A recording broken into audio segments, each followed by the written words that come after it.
સ્વસ્થ નારી સશક્ત પરિવાર અભિયાનની આજથી થશે શરૂઆત। મધ્યપ્રદેશથી પ્રધાનમંત્રી નરેન્દ્ર મોદી આજે શરૂ કરશે દેશનું સૌથી મોટું મહિલા સ્વસ્થ અભિયાન। ધાર જિલ્લામાં પીએમ મિત્ર પાર્કનું પણ કરશે ભૂમિપૂજન।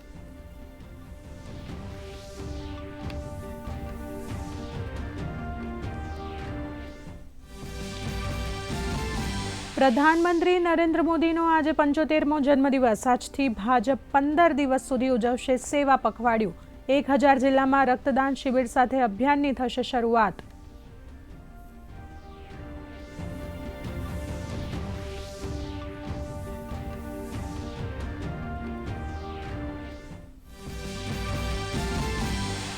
અમેરિકાના રાષ્ટ્રપતિ ડોનાલ્ડ ટ્રમ્પે પ્રધાનમંત્રી મોદીને ફોન પર આપી જન્મદિવસની શુભેચ્છા। કહ્યું, સારું કામ કરી રહ્યા છે મોદી।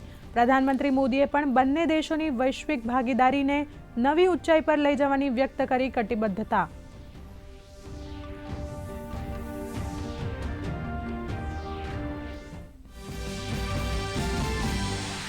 ગુજરાતના પનોતા પુત્ર પ્રધાનમંત્રી નરેન્દ્ર મોદીના જન્મદિવસ પર ગુજરાતમાં ઠેર ઠેર કાર્યક્રમો। મેદસ્વીતા મુક્ત અભિયાન અંતર્ગત હર્ષ સંઘવીની ઉપસ્થિતિમાં યોજાઈ યોગ શિબિર।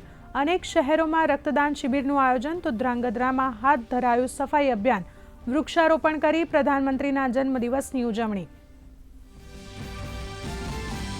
અમદાવાદ સહિત રાજ્યના 28 જિલ્લામાં આજે વરસાદની આગાહી। સૌરાષ્ટ્ર અને દક્ષિણ ગુજરાતના જિલ્લામાં આજે યલો એલર્ટ। છેલ્લા 24 કલાકમાં રાજ્યના 20 તાલુકામાં વરસાદ। વલસાડના કપરાડામાં સૌથી વધુ 2.5 ઇંચ વરસાદ તો અત્યાર સુધી સિઝનનો 108% વરસાદ।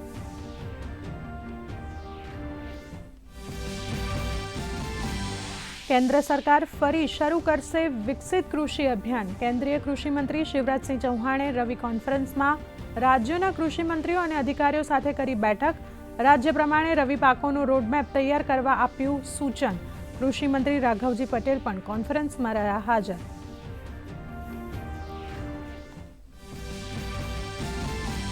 ઇઝરાયેલે ગાઝામાં શરૂ કર્યા જમીની હુમલા। 2 વર્ષથી ચાલતા સંઘર્ષમાં ઇઝરાયેલની સેનાએ હમાસ પર કર્યો અત્યાર સુધીનો સૌથી મોટો બોમ્બમારો।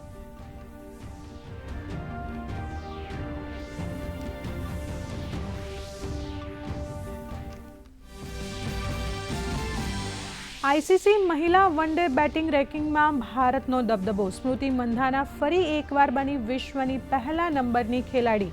ઇંગ્લેન્ડની ખેલાડીને પછાડી મેળવ્યો પહેલા નંબરનો ખિતાબ।